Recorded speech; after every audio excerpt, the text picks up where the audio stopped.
الحمى يا حماة الحمى هلموا لمجد الزمن لقد صارخت في عروقنا الدماء نموت ويحيا الوطن إذا الشعب يوما أراد الحياة فلا بد أن يستجيب القدر ولا بد لليل أن ينجلي ولا بد للقيد أن ينكسر حماة الحمى يا حماة الحمى هلموا لمجد الزمن لقد صارخت في عروقنا الدماء نموت ويحيا الوطن بسم الله الرحمن الرحيم. Dans cette intervention, je vais parler des élections tunisiennes et essayer de répondre à une question qui est devenue un casse-tête chinois pour la jeunesse tunisienne aujourd'hui. C'est de savoir pour qui peut-on voter. Pour qui voter dans les élections prochaines du 26 octobre. D'après certains sondages, 50% des Tunisiens ne savent pas encore pour qui ils vont voter. Moins de 2 mois de la date fatidique du 26 octobre. Peut-être peu de Tunisiens ont fait leur choix. Ce sont les adhérents fidèles de leur parti. Les masses, elles, ne sont pas attirées ni par les discours, ni par les hommes, et encore moins par les programmes. Cette intervention, je veux la présenter en 3 temps de 10 minutes chacun. La troisième partie tentera de vous donner la réponse à la fameuse question « Pour qui voter ?» ou du moins quelques critères pertinents qui vous aideront dans votre choix. Je ne prétends pourtant pas détenir la vérité, comme je n'ai pas de nom précis à vous donner. Je n'en abstiendrai. Mais peut-être seulement quelques indications pour éviter de retomber dans les erreurs du passé ou pour valoriser certains faits qui, à mon sens et à mon humble avis, méritent d'être remarqués et signalés. Le deuxième temps couvrira la période transitoire, très riche, avec ses divers gouvernements, ses assassinats, ses faits, ses hommes et ses chiffres. Une période dite transitoire que nous devons analyser avec impartialité eu égard à l'importance des événements qu'elle a connus au niveau arabe et international. Le printemps arabe a commencé en Tunisie et pour survivre, il devrait réussir en Tunisie. Échouer en Tunisie conduirait son échec partout dans le monde. Le premier temps consistera en un retour un peu nostalgique sur les moments forts de rêve et d'émotion, la naissance de notre révolution.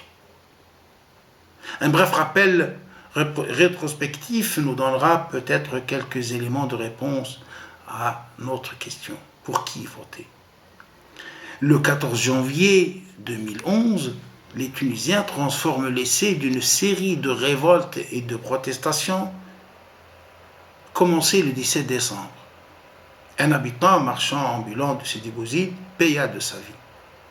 La visite du dictateur au chevet de Mohsen Bouazizi, accompagné de sa première dame de l'époque, n'a pas suffi à apaiser les esprits et le dictateur finit par prendre la fuite à la hâte et errer dans le ciel à la recherche d'un asile. Après plusieurs heures de négociations entre ciel et terre, c'est une autre dictature qui accepte d'accueillir une famille en détresse. Mais pas comme les autres. Le soir, un intellectuel tunisien, ivre certes d'allégresse et peut-être aussi d'autre chose, sillonnait l'avenue Bourguiba, annonçant à la manière des annonceurs d'un temps, les Berrah, la fuite du dictateur. Ben Ali Harab. Les militaires, armes au poing, étaient comme hypnotisés, neutralisés par un peuple qui a compris enfin que rien ne servait de chercher sa dignité sous la dictature. Il fallait l'abolir et c'est tout. La révolte part de Sidi Bouzid. Très vite, elle s'étend à Tala, de la wilaya de Kasserine. Le dictateur, égal à lui-même, il ne pouvait recourir qu'à la force. 3000 hommes entraînés et puissamment armés sont envoyés avec la mission de mater la révolution dans son lit. Le KEF, troisième angle du triangle révolutionnaire, prend le relais et ouvre une brèche dans cet étau qui se resserrait sur Tala. Puis très vite, le feu se propage dans la banlieue de Tunis, la capitale. Le régime est vaincu. En effet, la banlieue tunisienne est occupée par ces migrants de l'intérieur de Sidi Bouzid et de la zone frontalière qui ne comptent que le quart de la population tunisienne, car sa population connaît un accroissement négatif. Non pas parce que ces femmes ont cessé d'enfanter, mais parce que, et par manque d'emploi. En effet, depuis que la Tunisie a opté pour le développement non durable par le tourisme de masse destructeur, tous les programmes et les infrastructures se sont orientés vers la côte, avec ses ports et ses sables fins. La Tunisie s'est alors transformée en un Eldorado pour les intrus, sans respect pour la population d'accueil. La zone frontalière et celle de l'intérieur se sont trouvées laissées pour compte et un clivage s'est creusé entre la côte et le reste du pays. Situation pas durable et périlleuse. Elle finit par atteindre le dictateur lui-même.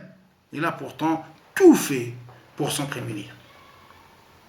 Mais les réseaux sociaux et à leur tête Facebook ont libéré la jeunesse tunisienne et ont donné en temps et en heure, en couleur et en toute gratuité l'image et le son auxquels les médias étrangers ne pouvaient accéder.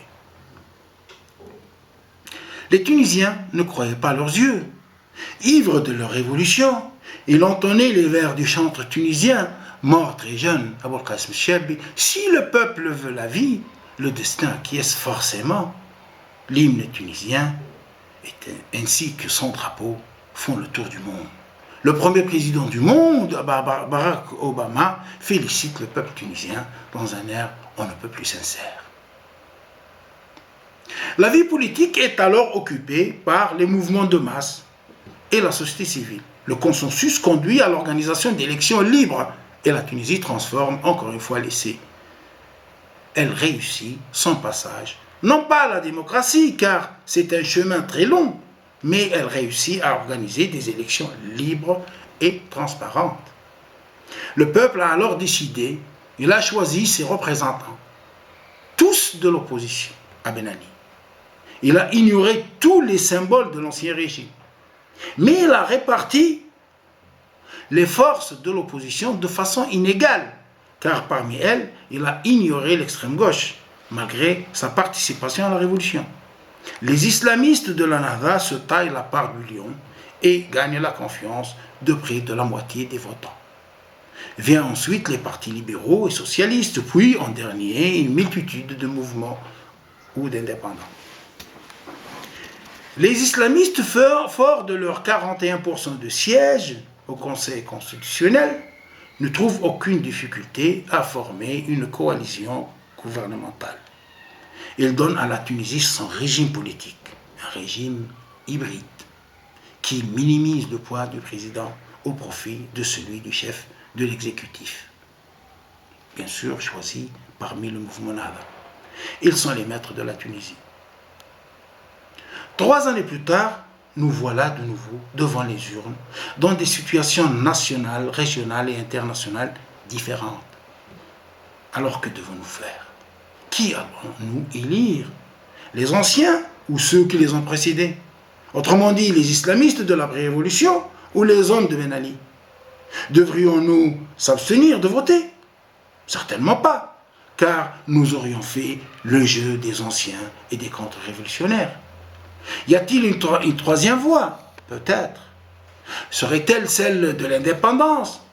Est-ce que le choix du plus proche, du niveau local, de celui qu'on connaît plus et mieux? Les divers gouvernements nous ont pris beaucoup, mais il nous reste notre voie électorale. Elle est sacrée. Alors, soyons vigilants. Votons utile. Assurons-nous qu'elle n'aille pas renforcer les responsables de partis dans leur marchandage pour des intérêts personnels et partisans. Votons indépendant. Je vous remercie.